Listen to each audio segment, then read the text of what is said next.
Hello everybody, this is CT Gaming and this is my review of Microsoft Flight Simulator. This simulator came out on the 18th of August, so earlier in the week, and it's the first Microsoft simulator that's come out since FSX 14 years ago, and it's been a very anticipated simulator. So what I'm going to do is kind of go through the good, the bad bits, kind of let you know my thoughts on it to try and help give you an idea of whether this is the simulator for you to buy or whether it's something that's not for yourself. So let's get to it. I'm going to bring the specs up on the screen now, and as you can see, we've got the minimum recommended and ideal specs. And the only thing I would say, I mean, this game will run on a plethora of machines. I've had no issues with my i7 3820K, 32GB RAM and 5700 XT. But I will say on the minimum specs, I feel 2GB of VRAM and 8GB of RAM is a little low. I would probably recommend, if you're going to be looking at it, at least have 4GB of VRAM and 16GB of RAM. Now I know that's in the recommended specs, but when I've looked at the resource management, to me that is what it looks like would be the best, what you want to have to at least get something similar to what you're seeing when you watch the YouTube videos and stuff like that. Okay, now when it comes to the physical pricing and editions, they've basically brought it out in 3 editions. You've got Standard, Deluxe and Premium Deluxe. Now the base game is the same on all. Essentially what you're getting extra is you start with 20 planes and 30 handcrafted airports, and then it goes up by 5 with each edition. Now all of the airports are simulated in the game, it's just those ones will be handcrafted for better quality. Now the pricing for it, you're looking at $59.99 for the standard and £59.99 for the standard edition. The deluxe is $89.99 and £79.99, and then the premium deluxe is $119.99 and £109.99. Now realistically, the deluxe edition I don't really see the point in. I think if you're new to this kind of genre, or you just want to dip your toe in and have a look, I would probably recommend the standard edition, because like I say, all the airports are there, they're not all handcrafted, and you get your 20 aircraft, which is more than enough for you to dip your toe in and find out, and you can upgrade at later stages if you so wish. If you are a pro simmer and this is something which you find as a hobby and do quite a lot of, then I would say you've got to go for the premium deluxe and just get everything that they can physically get out the door. Now so realistically, I think, yeah, you can get the deluxe, but I think standard or premium deluxe is probably the sweet spots where you're looking for. Okay, as far as the experience goes, the actual sim, it runs really well. It is very well optimized, other than the airliners. The airliners, I feel, have been rushed a little bit and are not quite ready, because when you're in the cockpit, I mean, I get 30 to 40 FPS when I'm outside and in any other plane. As soon as I get into the airliner, I am just over the 20, and even then it will sometimes spike lower than 20 FPS, which then means you start getting a bit of stuttering. So, but in regards to the General Aviation, the GA craft, they run absolutely superbly and then work absolutely brilliantly. Now the experience for new simmers, it's been made so easy that it can appeal to people which are brand new to this genre and people which are essentially professional experts at this genre and do it all the time. So the way it works is it has assistants which you can put on, and it can do pretty much anything you want for it. So you can literally get it so you just have to fly the thing. It will do all the trim levels, it will do the auto starts and everything like that.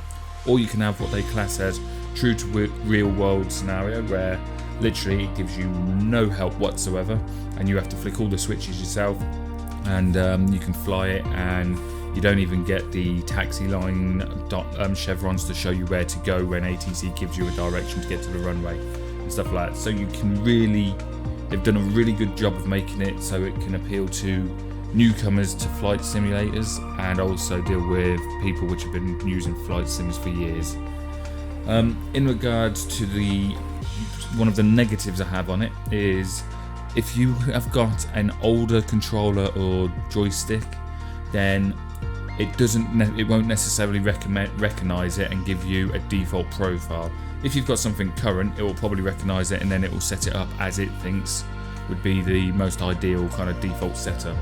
But I've got an old 2000 Cyborg 3D Gold, which I still use at the moment, and it works absolutely fine, but it was really finicky to get the settings set up, because unlike other programs where literally you press what you want, let's say your parking brake, and then you flick the button and then it will recognize that button press and then allocate it to that function, this doesn't. You have to physically find your parking brake, and then you've got to go down the whole list of all the buttons to find the button you want, and then you click on it, and then it will, and then validate it, and then it will assign it. So it's a little finicky.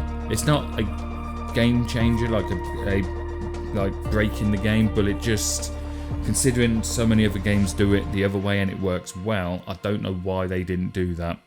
The other thing is as well, you have to make sure you change the filter from assigned to all, otherwise it will hide all the controls from you. Graphical options, it has got an absolute comprehensive amount of options in this game, so you can set it up to as good looking or as low spec as physically required to get it to run well on your system. It does have presets. You have low end, mid end, high end and ultra. I generally run it in high end, but just change a couple of the little bits just to tweak it a bit more. And like I say, it doesn't run bad on my system at all. So they've really managed to give you enough for you to be able to tinker with it to get it so it runs and optimizes it best for your system. The gameplay, I think, is absolutely great. Again, GA Craft play brilliantly. I'm not a real world pilot, but from even when I've watched videos of people that are pilots and have checked it, they said the GA Craft do work and the flight dynamics are very relatively accurate. The airliners, again, as a similar trend to before, they're not quite ready yet. They still struggle for some reason. When you're in the air, it almost like pulls a wheelie while it's flying through the air, so the nose is always pitched up slightly, and when you take off it almost just suddenly shoots up in the speed on it. So it is a bit hit and miss on the airliners. They're still very flyable and very playable, but they're not as, for the hardcore simmers, not as what I'd class true to life accurate yet, and I do feel like it has been, they could have maybe held them back a little bit and done a bit more work on it. But other than that, the game plays brilliantly, and if you're flying around looking through, like saying trying to find your house, which you can do in the simulator, then you know the GA aircraft is what you're going to be using, and they work brilliantly and they're so much fun to fly, and they have managed to make the world in its entirety, and they basically use photo geometry, handcrafted, and also auto-gen. Now obviously the auto-gen is an algorithm which AI are using to place buildings where they should be according to Bing map data. So if you went to your house, for instance, on the sim, there will be a house there, but it might not necessarily look exactly like your house. But when you're flying over it from say like 500 feet to 1,000 feet plus, it looks so good you won't even notice, and physically they have done something fantastic with the visuals on this game. It's absolutely groundbreaking technology.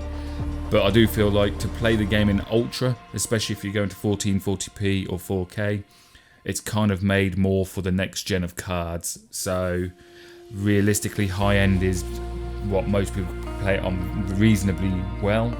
And yeah, you will get ultra in some settings, but you may find with 4K in particular, you will struggle.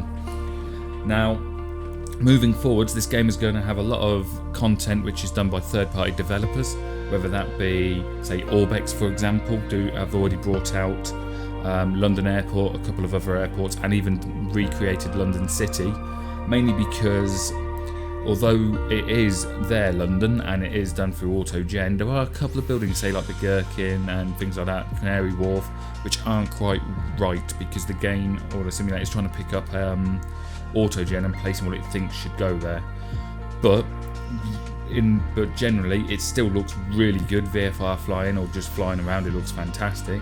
But what Orbex has done is just made it look that little bit more accurate skyline. There is a bit of controversy with them at the moment though, but that's for a different video essentially.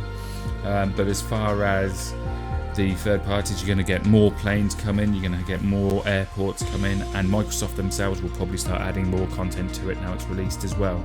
It does have an in-game store as well to buy these different things, because a lot of the planes will probably be paid add-ons. But I know like PDMG are already bringing out or already working on a 737, and anybody that used to play FSX will know that that was a fantastic aircraft, and if they get that right in Flight Simulator 2020, it is going to completely be a game changer and probably be the best airliner on the simulator currently. Obviously, there are also people talking about bringing out fighters as well, so you're going to get jet fighters. I think the Air Force 14 Tomcat is currently in production.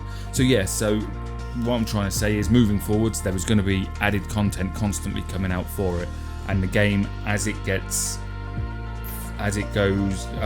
matures and gets older, it's going to get more and more come to it and fill out a lot more. So obviously, being the first week, it's still at its infancy, and then it will improve as time goes on. So yeah, so that's essentially my review on the Flight Simulator. Now, again, I would highly recommend it if it's something that you're even interested in, or you just want something a bit more relaxing and you can just fly around, have a look around, and just enjoy the sights. This is 100% a game for yourselves. It is great. And again, I've been playing X-Plane a lot, so I've been simming for a long time, and in fact I used to sim on the old flight sims Microsoft used to do. I've been going back to 1988, and so I'm not new to the genre. This is something I've been playing on for a long time, and if you are one of those kind of hardcore simmers that just have a simulator as a hobby and stuff like that, I still think this is something I can recommend. Is it as flushed out as the other simulators? Not quite yet, but you compare it to the likes of X-Plane, DCS, and FSX and all that when it first came out, it is right up there with the best. And as they start adding stuff to it, it'll be even better. So yeah, so as far as the review goes, I'd highly recommend this simulator and think people should give it a go if it's the type of program for you. So yeah, this has been CT Gaming. This is my review of Flight Simulator. I hope you've enjoyed it. If you have, hit that like button. Feel free to subscribe to the channel, because I am going to start doing a lot more reviews. And also, if you put the bell on, it will notify you. I also have been doing some live streams and gameplay of this particular simulator, and I will be doing the challenges and uploading them soon. So yep, I hope you've enjoyed it, and I'll catch you in the next video.